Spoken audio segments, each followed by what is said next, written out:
Hello, Catanians. Off screen, I'm continuing to practice Rise of the Inca so I can bring you some actual gameplay footage of that. I just put out the tutorial in my second to last Catan video, but for now, I've been playing lots and lots of Cities and Nights, and a few of you have messaged me about the special scenarios. So let me just try these out. I'm going to start out with Enchanted Land, and then after that, I'll try out Great Canal. And then hopefully, if I like them, then I'll go ahead and I'll purchase them, and then I can see if there's any other people online playing these, decently enough, or if they're popular enough where I can actually bring you some online gameplay of these. So Enchanted Land has dragons, and that intrigued me, so I was like, let's go ahead and try it out. That seems interesting. So we see that the main island is not your traditional main island. It's more of this big arc, and your other island, the Dragon Island we'll call it, actually looks like a basic Catan main island and has a bunch of dragon pieces on it. So let's go through the rules. We're going to 18 victory points with 4 players. The scenario Enchanted Land is played according to the rules of the expansion Seafarers without the pirate, which is interesting, and Cities and Nights. So if you don't know how to play those expansions, you're going to want to know before you try to hop into some Enchanted Land. The scenario shows a main island in the north and east and a treasure island inhabited by dragons in the southwest. Each player builds a settlement, a city, and then a second settlement on the main island. And I'm sorry that some of the words are cut off on my screen. I don't know why that happens on the iPhone, but that's the way it is. And I can't scroll left or right to reveal those words. So I'll just have to fill in the blanks as you read along, or try to. Building rules. No roads can be built on the treasure island, and settlements can only... Well, I guess I was scrolling too fast. However, they are not deactivated in case of a barbarian attack. A knight may be placed on a coastal intersection of the treasure island as soon as there is a ship route towards this intersection. On the treasure island, an activated knight may be moved distance of up to 3 intersections. If in process he displaces a weaker knight, the active player can move the banished knight to a different intersection of the enchanted island. So they don't get kicked off the enchanted land. They just get moved to a different spot on the enchanted land. Apart from knight, a knight may not be moved to a coastal intersection in order to prevent players from blocking knights from crossing over. A knight that was activated on an intersection with a dragon can try to defeat the dragon in the next round. So I guess you put a knight on a dragon, and then you wait, or you activate it with a wheat, and then you wait till your next turn comes around to try to defeat the dragon. The dragons have strengths of 1 to 3, just like your knights. To defeat them, the knight must be equally strong or stronger than the dragon. Each defeated dragon is worth 1 dragon point. Inventor. No number tokens may be removed from the enchanted land, and they may not be exchanged either. Deserter and Intrigue. These 2 cards may not be used against knights standing on the island. I guess the enchanted land island with the dragons. Robber Pirate. Only the robbers used in this scenario. Enchanted Land. The player who defeated 6 dragons or gets to 18 victory points first wins the game.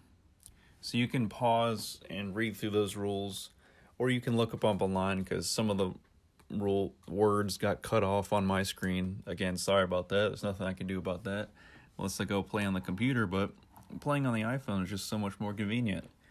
So I guess since I go last, I'll place my starting settlement and then my starting city, because per Cities and Nights rules. But then we place an additional settlement after that, and the rule is one of your settlements has to be built on the coast. You cannot build all 3 things on inland. So I'll place my starting settlement, get some ore and wheat, because I only see an 11 ore down there by the wheat port. So let me get on, there's not really good ore anywhere, so let me get some ore, right? And I'll get some 8 wheat, because that's the best wheat on the island that we can build on. And then for my starting city, since I placed last, I go right after my starting settlement. And hopefully I'm going to get a lot of cloth off of the 6 and the 9 sheep. Then maybe pick up some paper from that 10 lumber. And there goes Gray. They have a good shot with getting some paper as well. If a 3s and 10s get rolled, they'll get paper and lumber, and I'll get ore. And hopefully later on I can put a city on that starting settlement spot and get some coin. Okay, all the players place their starting settlements and starting cities. So now it goes from first player back to me to place your second starting settlement, which has to be on the coastline, which is why you see all the computers doing just that. And I really wanted either the 4-9 spot, which was taken by Gray, or I wanted the ore port. I actually wanted that more, but it was taken by purple. So I'm kind of left with trying to figure out what to do here. Because I could build on the coastline that's, on the other side of the starting island. That put me really far away from the Dragon Island. So I guess I want to get really close to that Dragon Island. So I'm going to go for the 6 lumber just by itself because, I could get a 6 sheep, but let me just get some lumber so I know that I'll have a good amount of lumber and sheep coming in. And every time a 6 gets rolled, I'll essentially get a free ship off of that roll, and I could build more ships. And because I placed my starting settlement number 2 on the 6 lumber, I pointed a ship right towards the Dragon Island, and I'm like, I know that settlements can be built on the coastline on the Dragon Island, because obviously the middle of the Dragon Island is all desert hexes and dragon pieces, and they said you can't build any roads on the Dragon Island.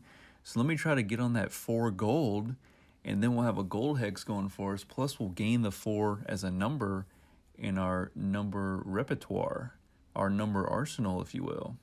And purple's already getting off to a good start. They have a knight activated, and they have a second ship out there towards the Dragon Island. So now I guess I'll just get my rolls going, get my city improvements going, get a knight activated if I can. Just play the game for now as if I were playing cities and knights, but still think about building a ship when I can towards that Dragon Island and trying to battle with those dragons. So they say that you don't know what strength each dragon is going to be until you attack one, and you take it dragon by dragon. So you could attack a dragon with a level 1 knight, and that could be a level 2 dragon, and you're going to lose. Now, if you lose, I'm not sure if you'll have to read through the rules again, but I'm not sure if your knight gets kicked off the Dragon Island, or if it gets taken off the board, or if it just gets deactivated and you have to go to another spot later once you activate your knight and attack a different dragon. But you either win by building to 18 victory points, and I guess they set that victory point limit so high, or that maximum so high, because it might be, in certain situations, it might make more sense to battle the dragons, and no matter what strength the dragon is, you're going to get a dragon point for defeating 1 dragon of any strength. So once you defeat 6 dragons of any strength, that's when you win the game.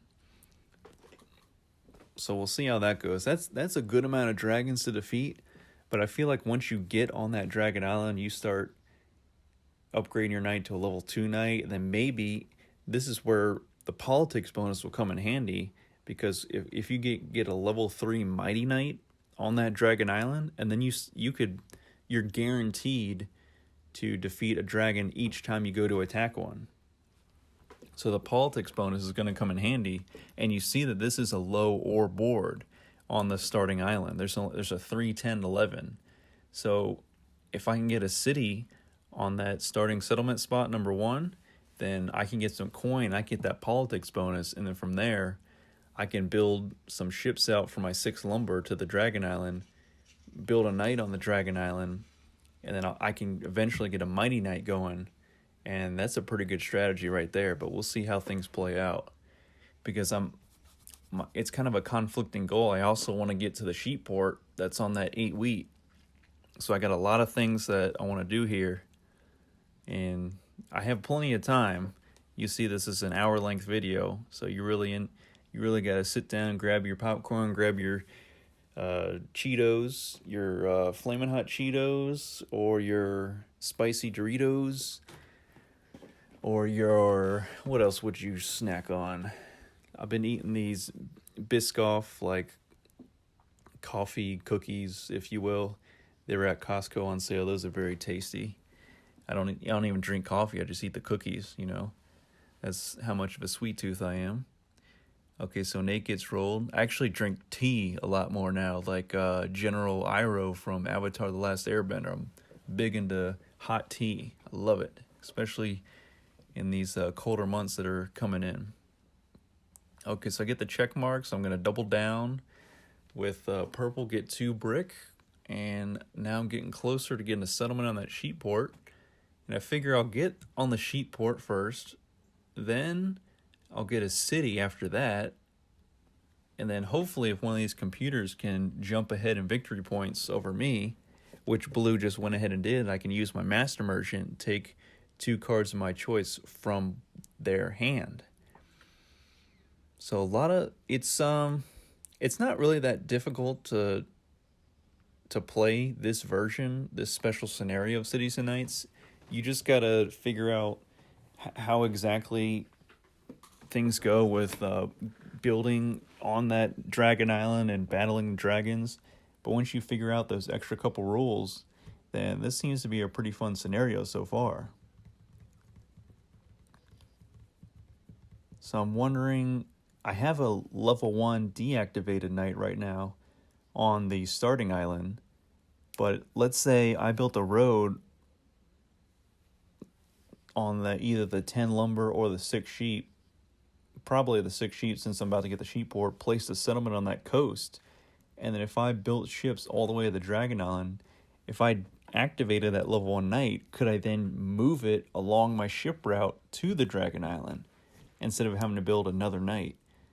So we'll see how that goes. And I have Merchant in my hand. This is pretty good. So it's funny, I have Merchant, and I may end up using it, putting it on sheep, to then trade sheep at a 2-for-1 rate, just to be able to get a settlement and put it on the sheep port. And just like that, I won't have to, because my Master Merchant reveals that Blue has just the cards I need to help me build a settlement. So I had the brick and the sheep, so I'll steal the lumber and the wheat, and it's a no-brainer. Now we have the sheep port.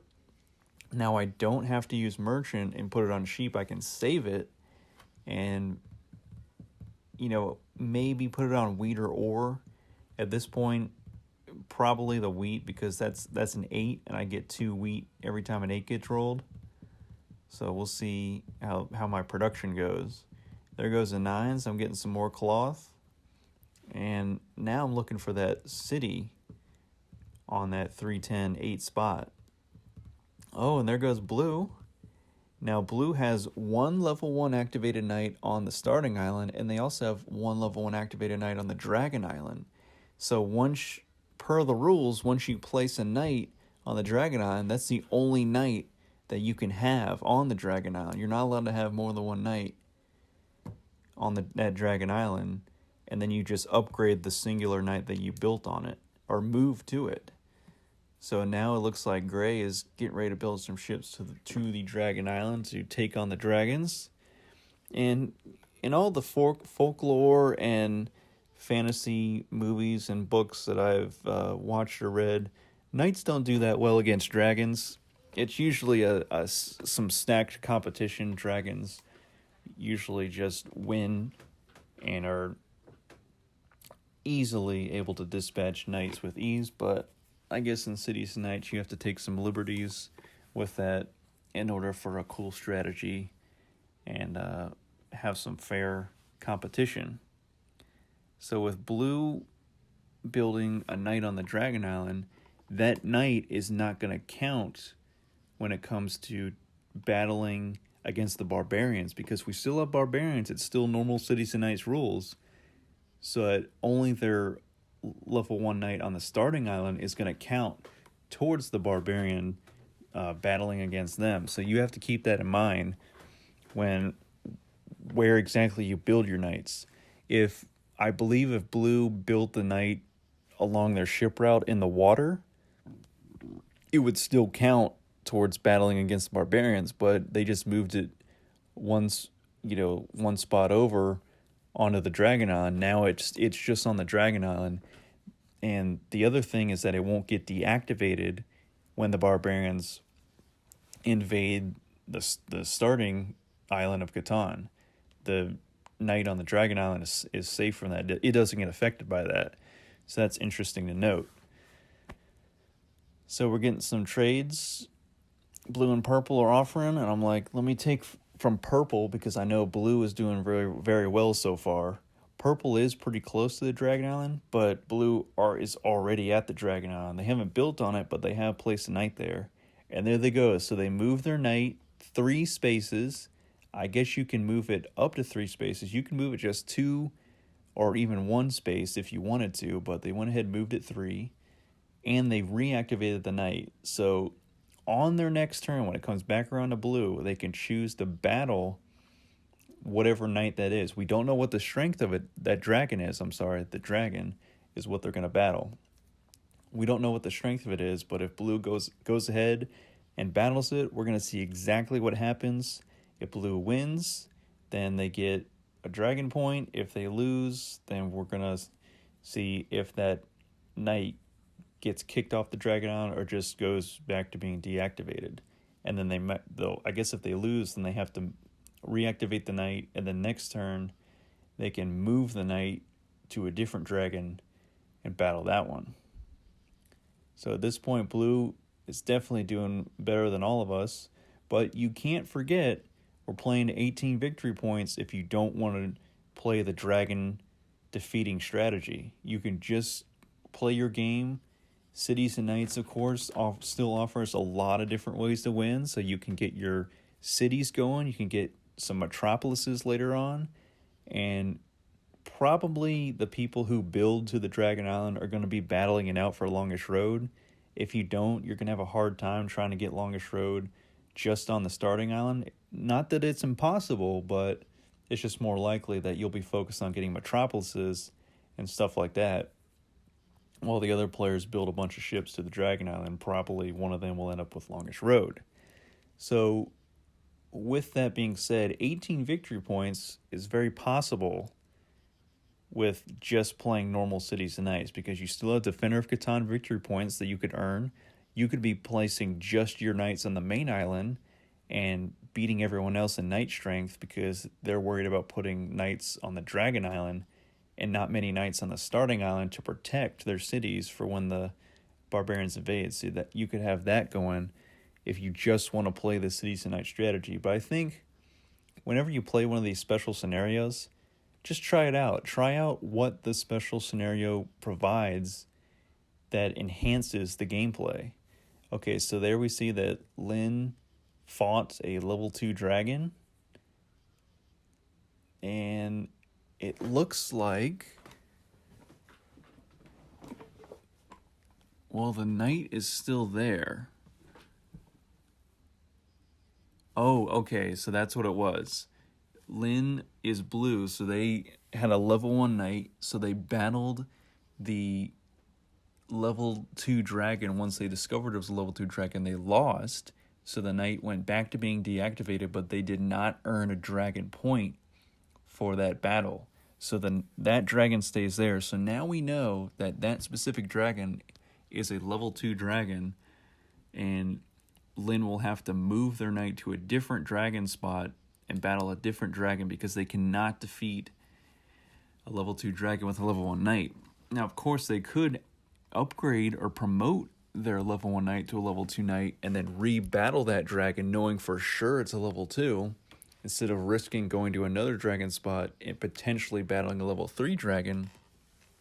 But we'll see how exactly that plays out.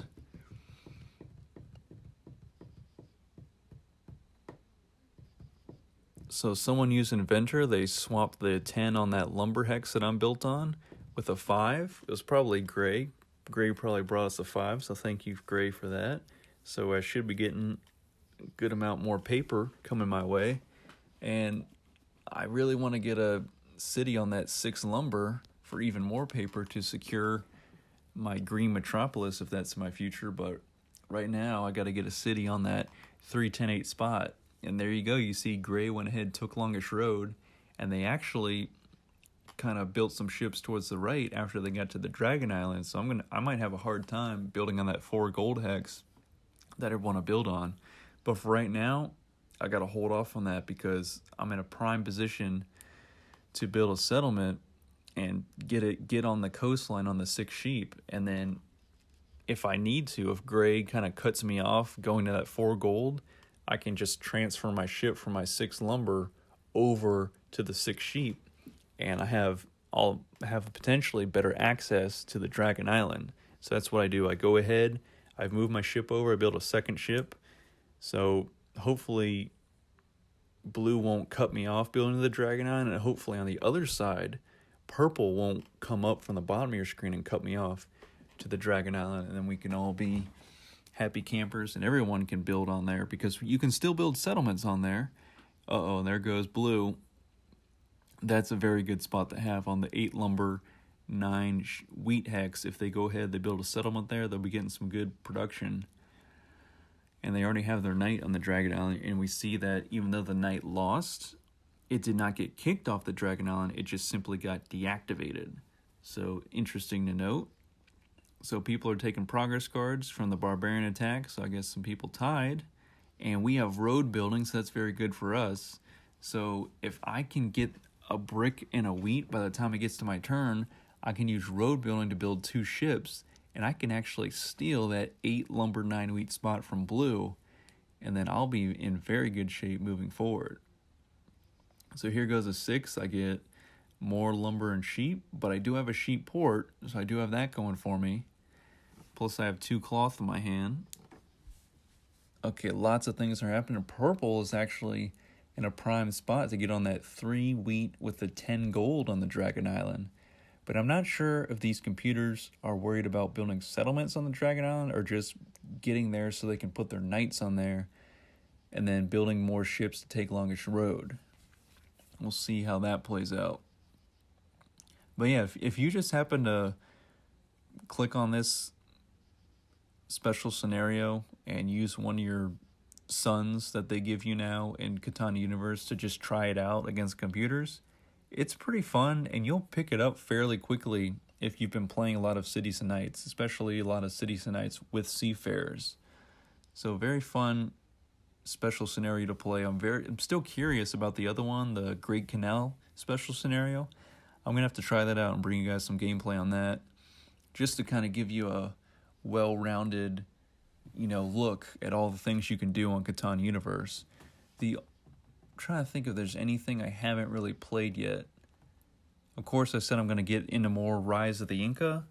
I have played Rivals for Catan one time, and I did not know the rules. I still don't know the rules, and I somehow managed to win, and that was a fun video. I actually got a lot of views on that video. I'm surprised people wanted to watch someone who didn't know how to play, but I guess that's interesting, right? So I will look into playing some more Rivals for Catan, because now, I think that was back when there was like the beta version of it, or it had just been released, and I had just started playing it soon after it was released that one time. But now I can play online, and I'm sure people have gotten really good at it, so I'm going to check into that.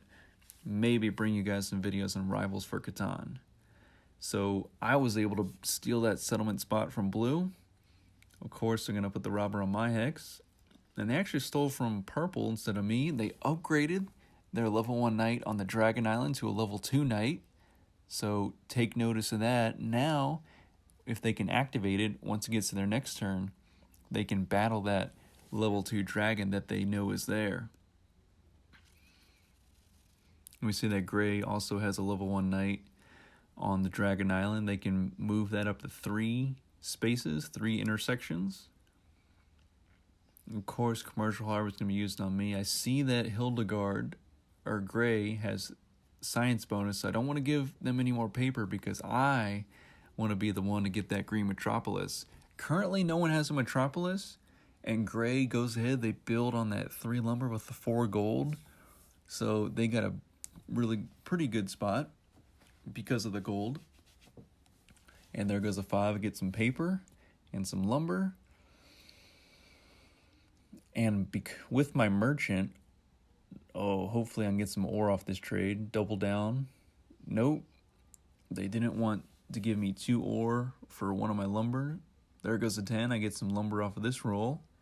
And man, so close. I could put merchant on the lumber hex, trade in 2 lumber for 1 wheat, but I'm still 1 wheat away from being able to build a city. And the barbarians, they've only moved 1 space so far on their new approach to the island to attack us. And we have all 4, or actually, I'm sorry, only I have not activated my knight on the starting island to defend us from the barbarians. Purple actually has a level 2 knight, so they are in position to win Defender of Catan, but anything can happen, as we'll see in these next few turns. So I'll put the merchant on the lumber, yep.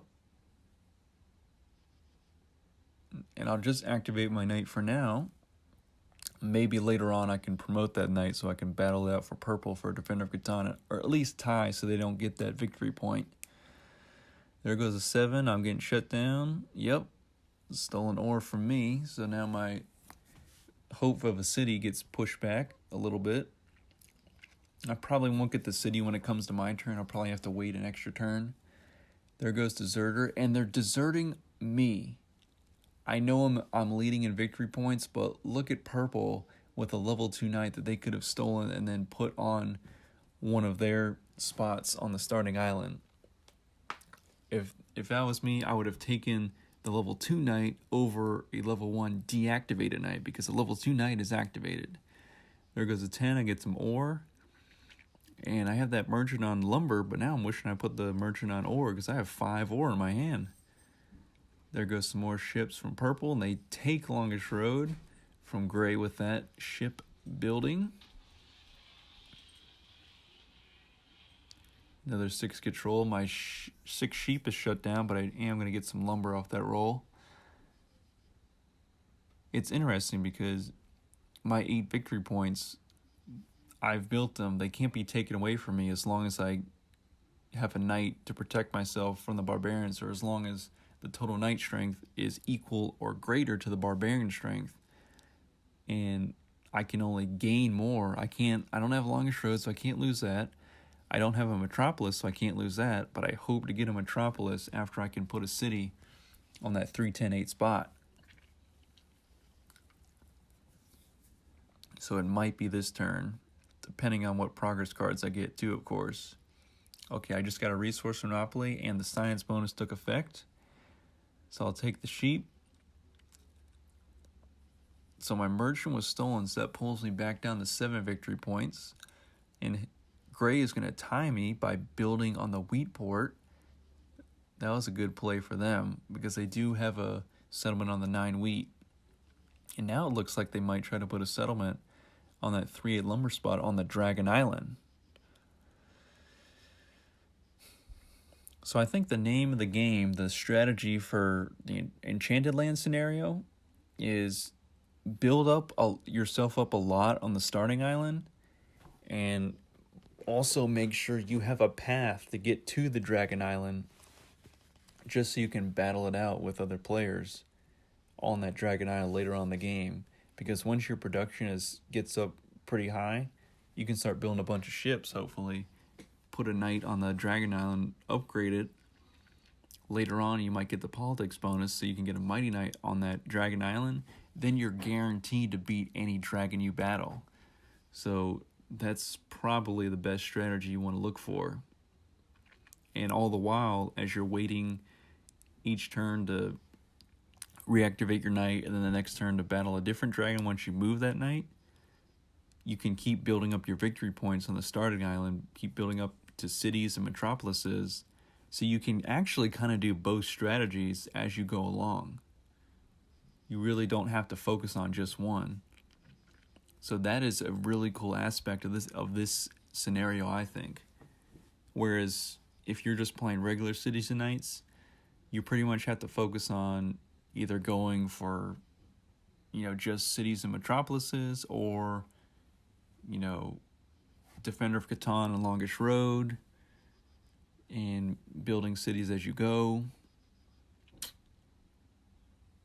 And even if you look at basic Catan, you're kind of split with, building out a bunch of settlements and taking Longest Road, or just building a couple settlements, upgrading those into cities, and then playing the development card game and largest army game as well.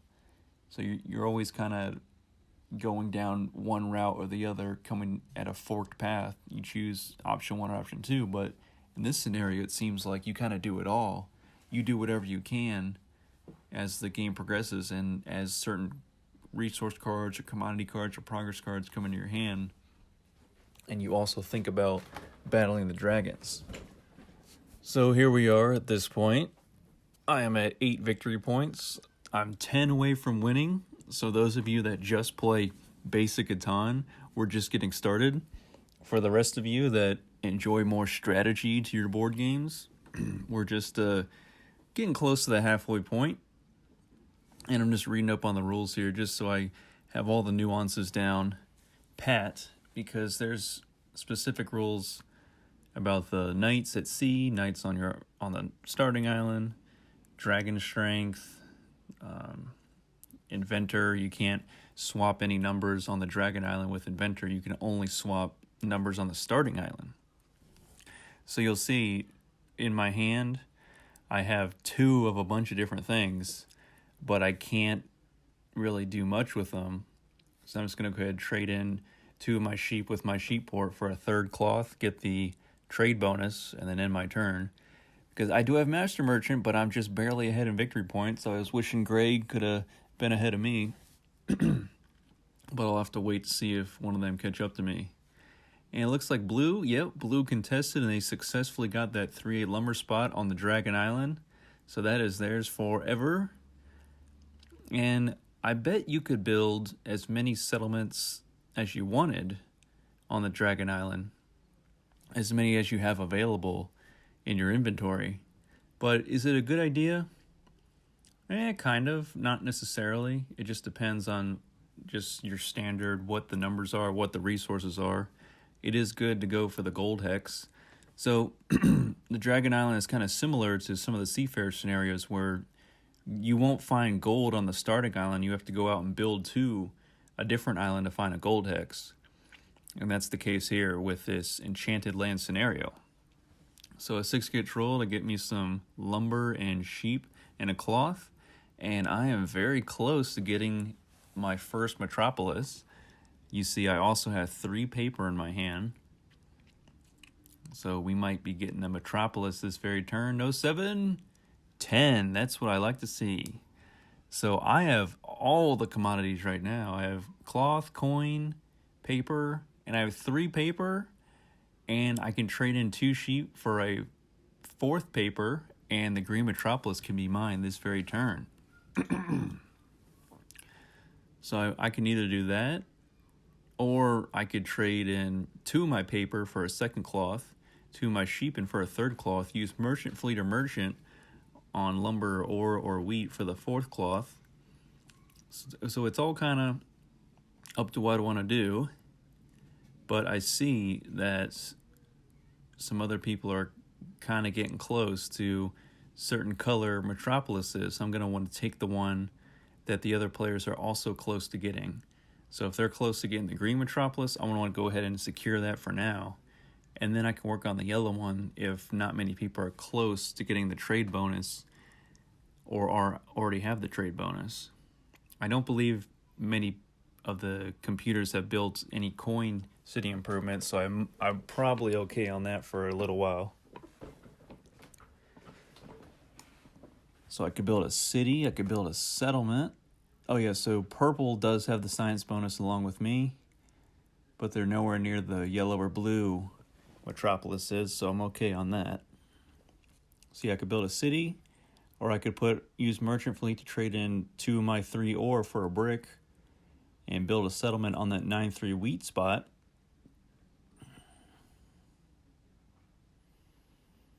But, I mean, I could kind of do a lot of different things. So I'll select lumber, and I'll trade for a fourth paper, and it's Metropolis time. And that will be 2 extra victory points, so now I'm up to 10. So at this point, you gotta kind of wonder, you gotta think about, you can just kind of go full steam ahead with building victory points, because I'm also pretty close to getting the yellow Metropolis, and I just saw that gray also has the science bonus.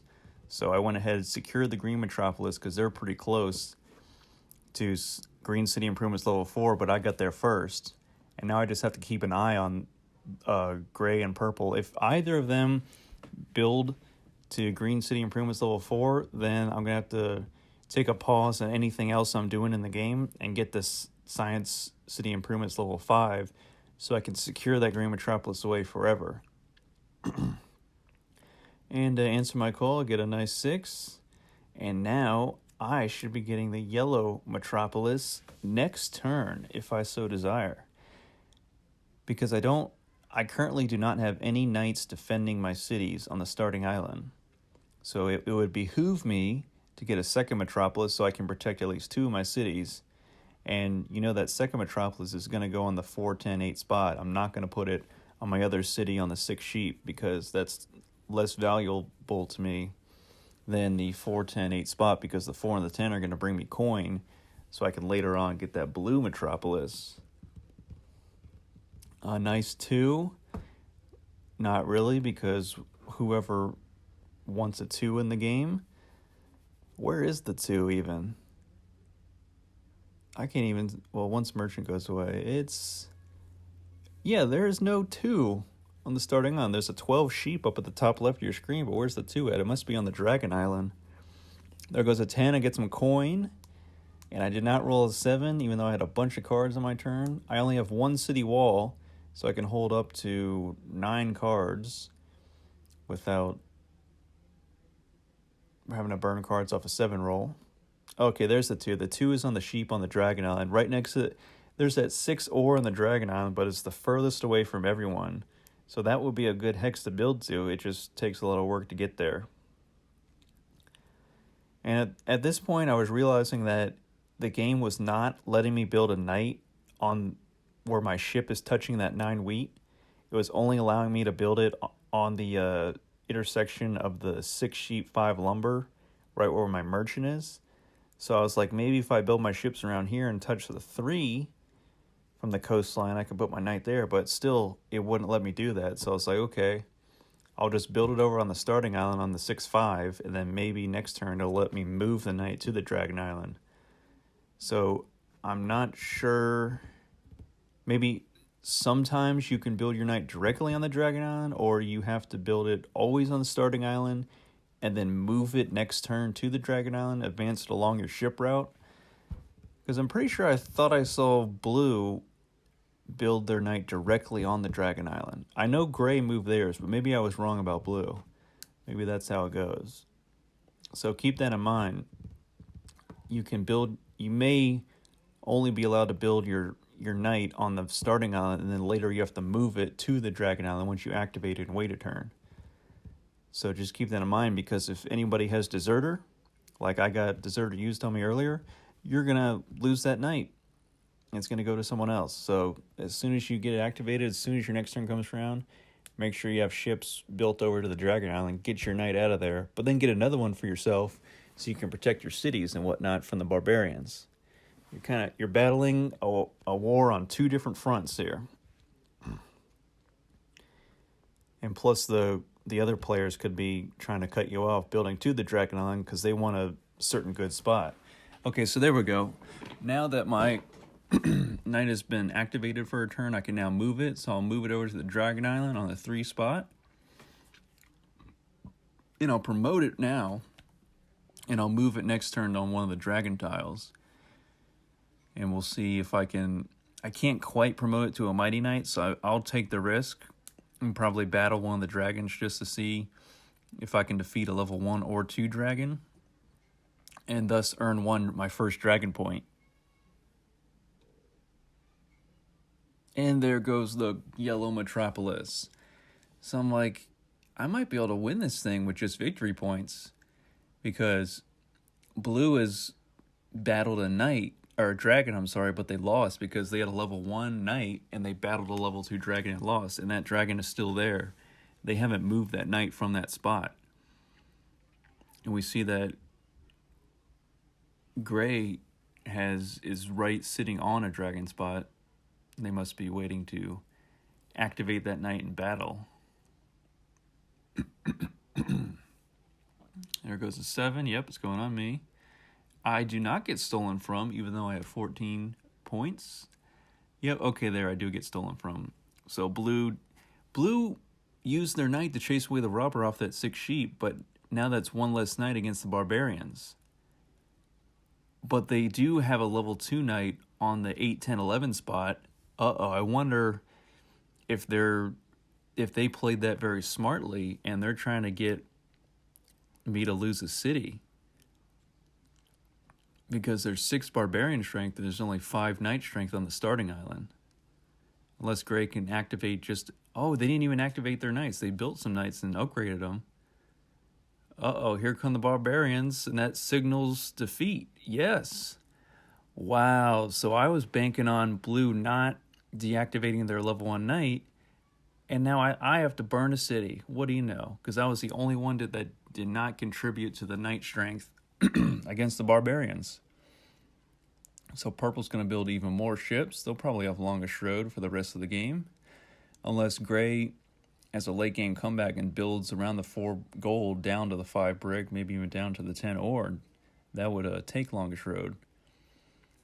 I'm going to use that science bonus, grab an ore, and I have 5 progress cards on my turn. And only on your turn can you hold 5 progress cards. You have to get one on that roll on your turn. So I'll use Diplomat. I'll get rid of a ship from purple just to keep the longest road competition competitive and interesting. And I have a pretty decent hand. I have 3 merchants. So those 6 merchants in the yellow progress card pile, 3 of those are mine. Plus I have irrigation, so I have a pretty good setup. I'm built on 2 different wheat hexes, so I would get 4 wheat off of an irrigation play. And if I did decide earlier to build on that 9 wheat, 3 wheat spot, I would have actually gotten 6 wheat off of that irrigation. But such is not to be today. And I can put that merchant on wheat. And now I have 3 coin. I'm going to move my knight. Okay, so politics level 3. So now I can upgrade that knight to a mighty knight. And now let's go ahead and move it. So I believe if I moved my knight onto the spot that blue is deactivated on that dragon, I believe that would have displaced blue to a different space on the Dragon Island. It would not have kicked blue off of the Dragon Island. But instead, I'm going to move to a different spot because I know that blue is battling a level 2 dragon there. So I want to see if I can find a level 3 dragon to battle.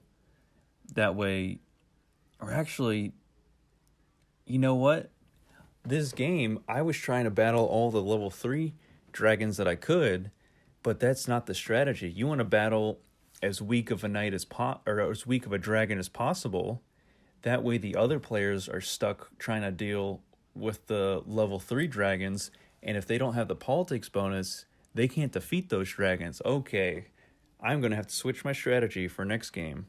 That is something I got everything else down to a T, but I overlooked that factor. So if you know someone battled and lost to a level 3 dragon, just don't even worry about going for that dragon.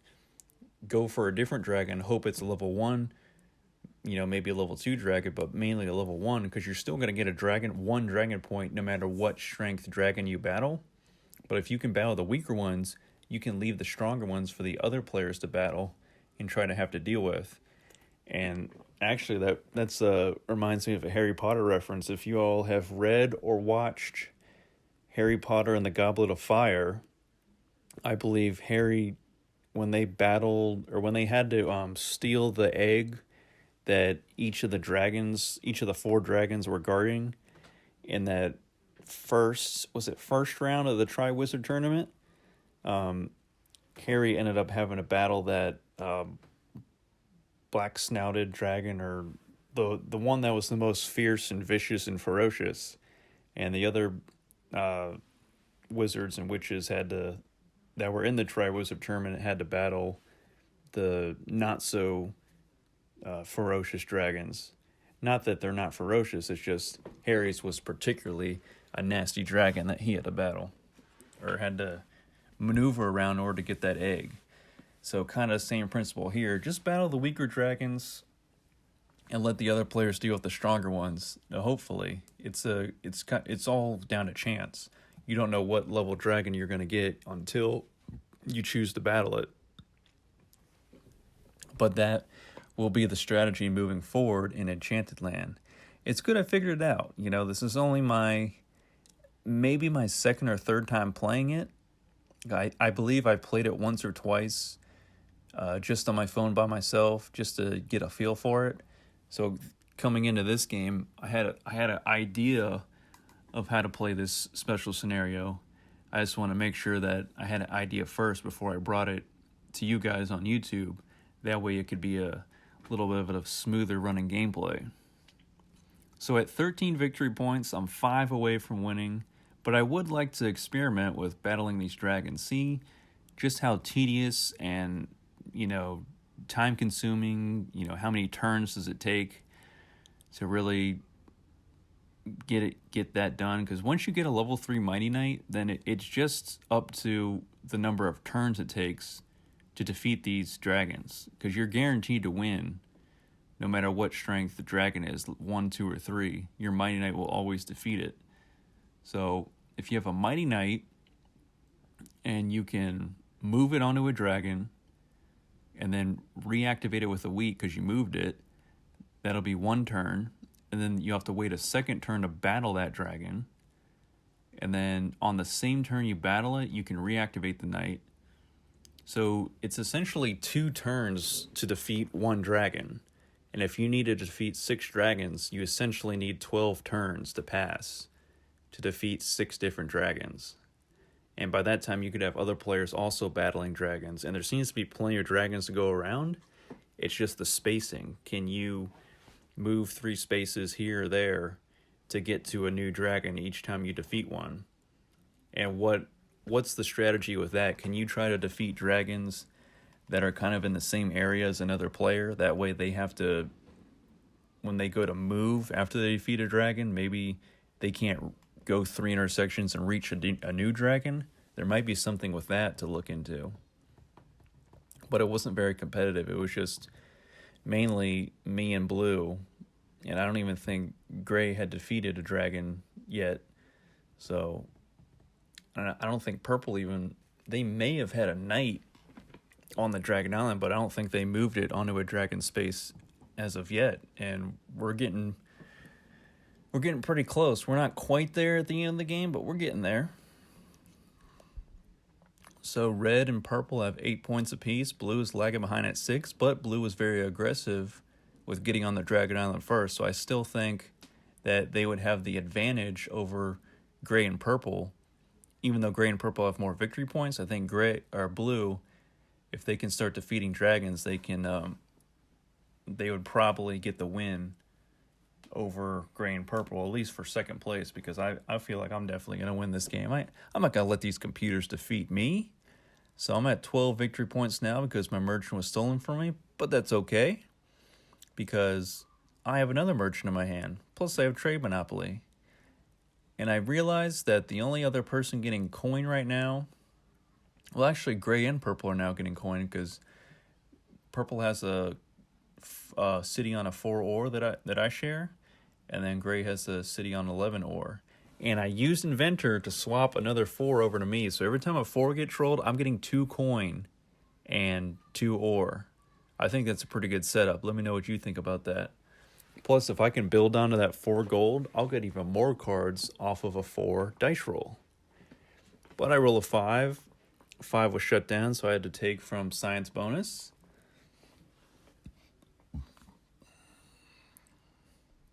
Now I'm trying to figure out what to take, honestly. At this point in the game, I'm like, what is my focus here? Just building more victory points to get to 18? Or what? So I'll use engineer. Now I have 2 city walls, 2 metropolises, 1 metropolis to go. And I could... And I was just double checking, and you in fact can only have 1 knight on the Dragon Island at a time. So there we go. I defeated a level 3 dragon, and my Mighty Knight took care of it no problem. So I will reactivate my knight, and I'll have to wait a turn to be able to move that knight to a different dragon spot. But I still have a bunch of resource cards in my hand left. So I'm going to go ahead, I'm going to move one of my ships over to my other ship route. And I'm going to try to get on that 4 gold. Maybe not this turn, but maybe next turn I'll build a settlement on it. And I can get a city later down the line. Get a city back on the board after I lost that one to the barbarians on the 6 sheep. Okay, there we go. I'm in prime position. And I can trade 2 of my cloth in. I don't really need those anymore because I already have the yellow metropolis. And no one else looks like they're going to be taking that anytime soon. So I actually just got the settlement on the 4 gold this turn instead. Select position for basic knight. And yep, I think I was just, again, double checking if I could build a second knight on the Dragon Island or not, which of course you cannot. And I would chase away the robber. And I'm going to might put in at 3 lumber, yep. Take from gray. I get an ore from gray, so now I am 1 card away. Well, after spending the wheat, I'm now 2 wheat away from getting a city. So I'm at 14 victory points. If I take longest road, I'm at 16. If I take the blue metropolis, I'm at 18. But of course, I'm going to need another city on the board to put that metropolis on. Oh, that was my gold field taking effect. So my 4 gold, I'll take a sheet from it. I have 2 coin in my hand. I have 5 ore. There goes a 7. But I have fewer than 12 resources, so I'm safe. Thank you, City Walls, for that. Thank you, Engineer Green Progress card. Usually, I don't rank it that high in terms of usefulness, but it does come in handy. And when the timing is right, it's that much sweeter. So there goes an 8. My 8 wheat is finally not shut down. It's been shut down a lot this game. And now I have all the wheat I need. I don't have to trade in sheep at a 2-for-1 rate anymore. But now I can build that city. And then with my leftover sheep, not that I would be using it for a city, I'm just saying with my sheep in my inventory, I can trade that in for a 3rd coin. And then I may be able to use Trade Monopoly if purple doesn't spend any coin and get a 4th coin, get that blue metropolis. Oh, but I have to discard resources because that time I had more than 12 cards. What to get rid of? At this point, I'm like, you know what? I can just build the city later. It's no problem. Let me just hold onto those coin. Because commodities are always more valuable to me than resources if I don't have the metropolis of that commodity color. And I will move the robber. It's at this point there's so many different spaces for the robber to go on. It may not really affect the overall gameplay, only maybe slightly. And I have road building, so I could build some more ships. Plus I can move one of my ships over to my other shipping route because there's more potential for longest road purposes.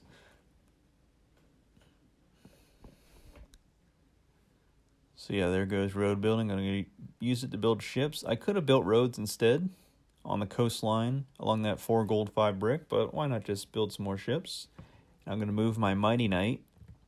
Again, I could place it on blue on their level 2 knight on the Dragon Island, but I'll just move over to a different spot because I see purple might be moving their level 2 knight from the 11 wheat on the starting island over to the Dragon Island. It might be contesting me for that area of knights, or area of dragon spaces. I keep saying knights. I keep getting mixed up. I'm so used to saying knights. Saying dragon spaces and Dragon Island is all new to me. Blue will not usher in the barbarians. There goes bishop, though, for me. And I wish that all the computers had built on one space so I could get 3 cards off a bishop. And blue goes ahead, defeats that dragon. And they reactivated the knight. So now they can move to another dragon space and battle another dragon. So me and blue have each defeated 1 dragon. We each have 1 dragon point.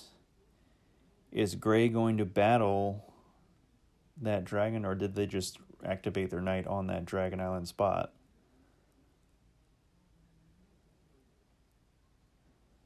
But yeah, at this point in the game, if you were playing against human players in an online match and you were in my position, I would say just go for the victory point win. You're only 4 away.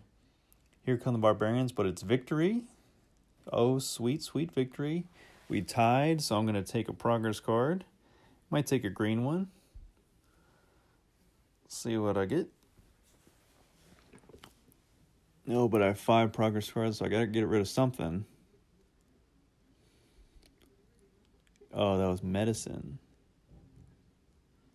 So I'll get rid of trade monopoly because I am pretty close to having 4 coin in my hand. Plus, I need to get the city first, so I want to keep medicine so I can build a city for 2 ore and 1 wheat instead of 3 ore and 2 wheat. And there goes purple building some roads on the starting island, something we haven't seen in a while this game. Usually people are focused on building ships. And actually, every color has built ships to the Dragon Island. So everyone has a fair and equal chance to get onto the Dragon Island, but it's from there, it's your choice as to whether you go for the politics bonus to be able to get a Mighty Knight eventually and guarantee success each time you battle a dragon. So there goes a 3. I don't have a 3, so I will take from science bonus. And what to take? So many options. I have mining in my hand, so I'm guaranteed ore. I'm actually guaranteed 4 ore because I'm on 2 ore hexes. So I don't need to take an ore from science bonus. I'll use bishop, get the robber off of my 6 sheep. And there's a few different spots I could place it. I'll place it on a spot that will give me a card from 2 different players. And I'll take from blue and gray. And that city is mine. And actually, it's good that I'm in this position to build a city now because the barbarians have just invaded and now they're back at their starting spot. So it's going to take a while for them to get back. So I go ahead, I fight a level 1 dragon. So that should be 2 dragon victory points for me. And actually I meant 2 dragon points, not 2 dragon victory points. But you see, and I didn't realize this at first, but I actually got a victory point from defeating that second dragon. So let me know if you guys know exactly how that works. Because it said in the rules for this scenario that if you defeat 6 dragons, you get 6 dragon points and you win the game. But I've only defeated 2 dragons so far, and it gave me a victory point for doing so. So now I'm at 15. I'll go ahead. I'll re-upgrade my settlement on the 6 sheep to a city for 16 victory points. And I have merchant in my hand, so that's 17. And again, we're only playing to 18. Or if I get 2 coin, for a total of 4 coin, I get that blue metropolis now that I have a city available for a metropolis to be built on it. And the game can be won on this turn. But the reason I don't win on this turn is because I want to experiment a little more with battling these dragons and see how, if any other players battle the dragons in these last couple turns. Because maybe I should have held back from building more cities and stuff and just strictly battle dragons to see if I battle 2 more dragons, do I get another victory point? Or how does that work? So there goes a 6. I get a bunch of cards. And at this point, if you're in a good position to win, but you just want to, for the fun of it, battle 6 dragons and win that way, then resources besides wheat don't really hold a lot of value to you because you're just You just need to keep reactivating your level 3 Mighty Knight, and it can't get kicked off the Dragon Island. Deserter doesn't affect it or anything.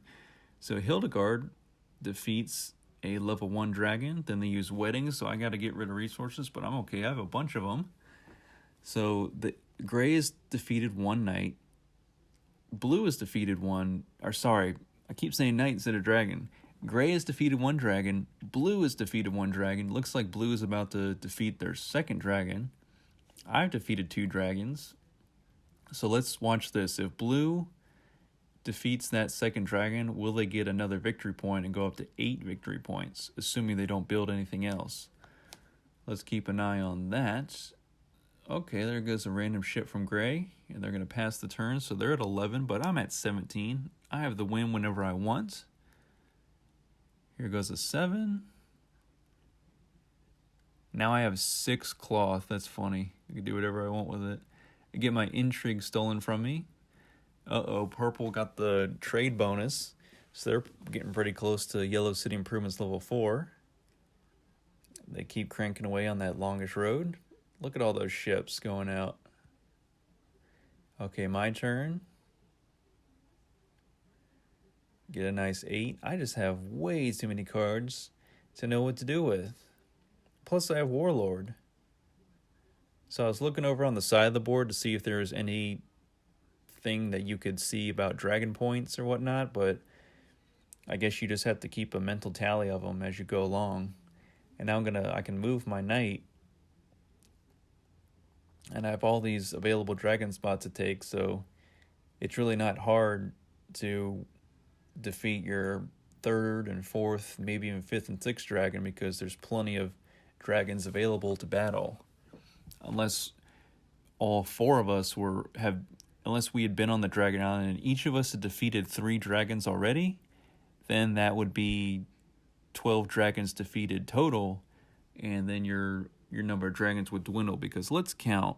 To start out, on this scenario, there's 1, 2, 3, 4, 5, 6, 7, 8, 9, 10, 11, 12, 13, 14, 15, 16, 17, 18, 19 dragons. Okay, so there's 19 dragons in this scenario, and if you have to defeat 6, there would need to be 24 dragons for each player to be able to have 6 dragons for themselves to defeat. But since there's only 19, there's a limited amount, so not every player is going to be able to win this scenario by battling dragons. Some players are going to have to they're going to be forced to go for the 18 victory points to win, because once you start running low on dragons, that's really your only other way to win, is by victory point totals. So I'm going to build some more ships. I'm not going to take longest road. I'm just going to get really close to purple having it, just to see if that forces them to keep on building some more ships. And now I tie with them, and I'm all out of ships. And of course I can't move my ships from my other road system, because they have a settlement on one side of those ships and a city on the other side, so they are blocked in. They cannot be moved for the rest of the game. Although, if they were broken up by another player's knight on one of the water hexes in between my ships, I wonder if then could I move my ships. That's something to experiment with in Seafarers. Okay, here goes a 9. Is Blue going to battle? Yep. Okay, so they battled the level 2 dragon. They won. So that's their second dragon they defeated, so they got a victory point for it. So I guess every time you defeat 2 dragons, you get a victory point. So that battling the dragons also helps out in your victory point total. Of course, the robber goes on that 6 sheep. How could you not place on that 6 sheep? There's 3 cities on it, and I own 2 of them. Some more random ships from Gray. But this game is coming down to a close here. I want to thank you guys for watching. If you stuck through all the way, and maybe you learned about a new special scenario you didn't previously know about or didn't know much about, and you wanted to see some gameplay on it, well, here it's been. Hopefully, now that I have a better understanding of this scenario, I can bring you some online gameplay. And actually, I just got a blue progress card that gave me an instant victory point. Is that one Constitution? So I got to 18, and now I can't battle any more dragons to show you what happens next with that. So that's going to wrap it up for me. Now, I will be playing the Great Canal special scenario in one of my near future videos, so keep an eye out for that if you're interested in that. Probably the same thing, I'll just kind of take a slower pace to try to fully understand the scenario and bring you guys a good walkthrough of it, if you will. So this was Enchanted Land. Again, thanks for watching. If you have any other special types of Catan videos you want to see from me, you let me know in the comments, and I will do my best to bring you those. Take care, and we'll see you in the next one.